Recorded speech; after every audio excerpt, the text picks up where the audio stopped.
Thanks.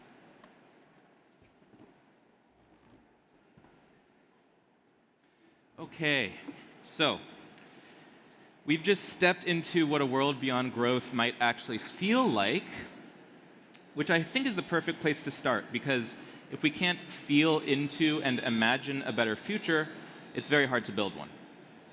Now the question is, how do we move from this vision, this feeling, into the systems, policies, and institutions that will actually transform how the economy functions? And to help us navigate that question, I can think of no one better than our next guest. Olivier is the United Nations Special Rapporteur on Extreme Poverty and Human Rights. He has spent decades working at the intersection of academia, human rights law, and public policy, exploring how to build economies that prioritize rights over growth. Imagine that. So let's shift from imagination to implementation, and what it really takes to move beyond growth in practice. Olivier, welcome. Hey.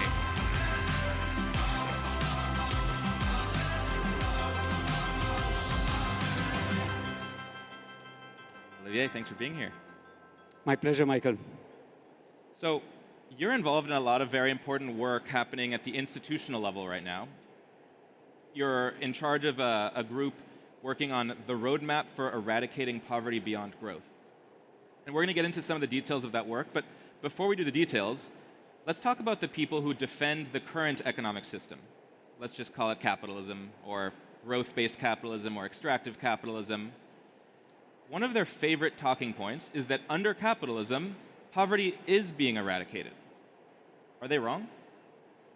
So it's important to realize that within the UN, poverty is measured with a measure of poverty that is deeply unsatisfactory and allows governments, UN agencies to claim victory at a very low cost.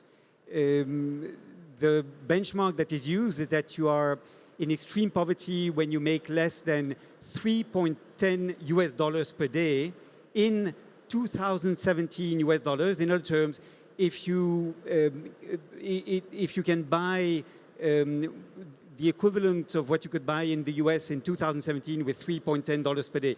Above that, you are not in extreme poverty. And so it's a ridiculously low measure of poverty that we use, and that in addition does not take into account the fact that people in poverty often, even if they survive, thanks to solidarity networks, thanks to the ability they have to be supported by neighbors and family, they feel excluded from society as inequalities increase. And as the economy grows, inequalities also grow. And so your ability to meet social expectations and to have the kind of lifestyle that your neighbors have is made more difficult by the growth of inequalities. So unfortunately, poverty is not receding. And we know that if we pursue a business as usual, we still will have more than 10% of the world's population in poverty by 2030, and we are around that figure already today. So we are not making progress. And it seems irrational, it seems unethical that in a world of so much abundance there should be poverty at all. So I'm glad you're working on changing that. So let's talk, you have, I was looking into your work and there's so much detail there. You have 5 pillars of this plan, and each pillar has many pages, but at a high level, can you briefly explain to us what are some of the changes that you're trying to get pushed through in the UN and at the national level? So just before we joined the stage, Rob Hopkins and Kate Rayworth were speaking about imagination. I think it is the single most important factor we need to overcome the current lock-ins in the system.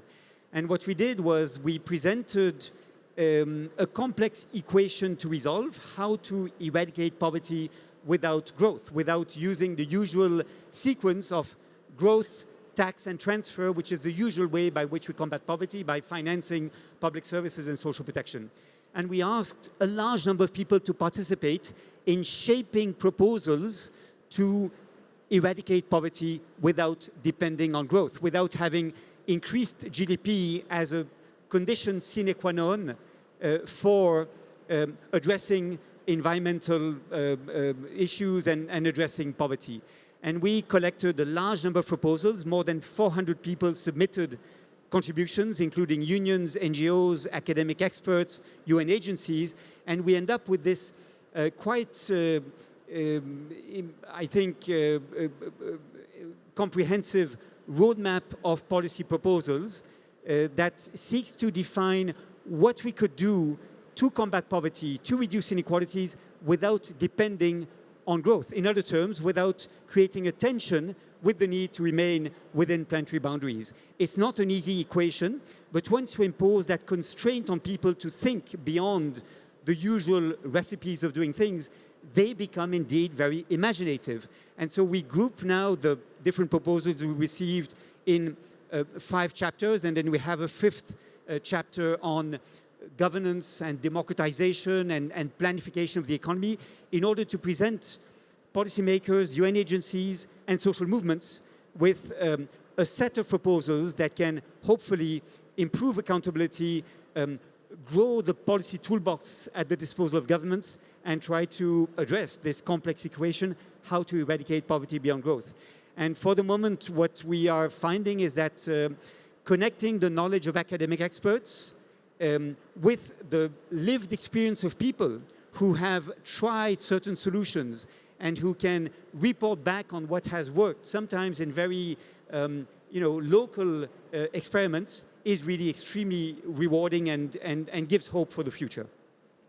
You touched on something I want to bring up, because a lot of times when I try to bring up this beyond growth idea or post-growth or even degrowth with people, they often react negatively and they say, if we constrain the economy, if we constrain growth, then we won't have innovation and we won't have this wealth creation machine that we've built. So but you mentioned something there, which is that when you put a constraint on the economy, when you add some sort of limit and you think it in limits just a little bit, actually that leads to more creativity, because now people have to innovate in new types of ways. Yeah. So what would you say to people who think that this idea of beyond growth means we're choosing poverty or we're choosing a lack of innovation? Look, Michael, this work on eradicating poverty beyond growth allowed us to identify 4 major limits to the ability to move beyond growth. One of them is the narrative about growth that is difficult to change. In other terms, that is one of the major lock-ins. There are 3 others which we may wish to discuss that make it difficult to move beyond growth. But one difficulty is people have a hard time imagining a world without growth. And what we've seen is that Earth scientists have, since the 1970s, warned us about the implausibility and the dangers of infinite growth. Economists have tried over the past 10, 15 years to design macroeconomic models that do not need growth, but they are not really succeeding in providing, recipes to do this. And of course, politicians remain very much trapped in a growth model in which the opposition between the left and the right is not about growth. It's about how you create growth. There's the Keynesian solutions of the left-wing economists, and there's the neoliberal solution of creating a business-friendly investment climate and lowering taxes and regulations to stimulate innovation. And then they disagree on how to distribute growth, how to ensure that workers, investors in capital, shareholders, and the state with taxes benefit from growth. So they have disagreements, but they agree on one thing, which is no progress is possible without growth. Yeah. And we need to challenge this, and we need to convince people that a world without growth is actually much more desirable. In fact, I published a report on mental health and poverty, showing how we are paying a very high price for the pursuit of growth that is today making people sick. Anxiety, depression, burnout is the result of searching productivity gains, putting pressure on people so that they constantly keep up with the technological innovation, so that they constantly improve their productivity at work. And we create the conditions of a burnout economy in which precarious jobs, in particular, in the name of growth, are becoming the norm, and people feel entirely destabilized, and economic insecurity is being manufactured in the name of creating growth. So we are paying a very high price, also in terms of mental well-being, for this infinite pursuit of growth. And so my work and the work of people like Rob Hopkins and Kate Raworth is to convince everyone that a world without growth, that thinks beyond growth as a solution for everything else, is a world that can be desirable, fun, and certainly where the balance in our lives will be restored. Well, speaking of, yes, I agree that deserves a round of applause. Thank you. Speaking of balance, I mean, I can think of one major obstacle to your plan, which is people who are benefiting from this system are going to stand in your way, right? So this massive amount of inequality and this massive amount of wealth accumulation for the very rich is the result of this economic system that we have now, and it's continuing, and these people have so much power now as a result of all of the wealth they've accumulated. So how do you deal with this major obstacle, which is the political power of the very rich? And it sounds like maybe what you're trying to do is build not just an economics model, but a political movement. Because or rather, maybe I'll ask, would you say that this is a political movement beyond just, more than just an economic change? So yeah. I think the question of democracy and accountability is one of the lock-ins we identify to move beyond growth. It's very clear that today the wealthiest individuals and the wealthy corporations have an ability to convert their economic position into political influence. Right. And they use then this political influence to make more money. So this is the cycle of the Medici, right? You have money that you use to influence politics, and you use that to make more money in a circle that has become completely vicious. So we need to break that circle, and we need to democratize the economy in order to avoid it being captured by the big players. That's absolutely part of what we need to do. And we have to face the other lock-ins that exist. And let me just cite two additional lock-ins. The first one is the level of debt. Heavily indebted countries cannot easily get rid of growth, because without growth, debt is unsustainable. And so we are now working with economists to identify how we can address that problem of the debt, and how we can ensure that debt forgiveness and debt restructuring policies can accompany the shift to post-growth. So addressing that issue is really key, just like it is key to address the question of democracy and accountability. And then finally, there's a fourth lock-in, which is the microeconomic lock-in.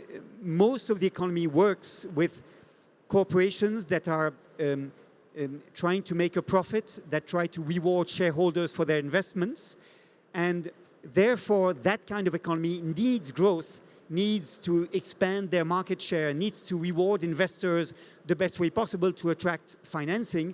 And without growth, these companies have nothing to reward their investors with.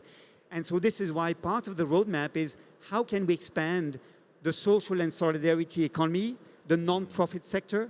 How can we ensure that even companies that depend on investors to finance their activities can do something else than just maximize profit expectations for the shareholders? So I think that is what this roadmap allows to do. It's to identify the obstacles to change and define not only a nice, generous vision, not only the crisis we are facing, but the steps towards moving to that vision. And I think no vision is worth being pursued unless we also identify the separate measures that need to be taken to bring us there.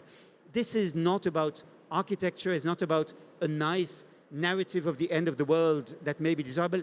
It's about music. It's about each note counting in a sequence of measures that can be mutually reinforcing to bring us to that post-growth vision.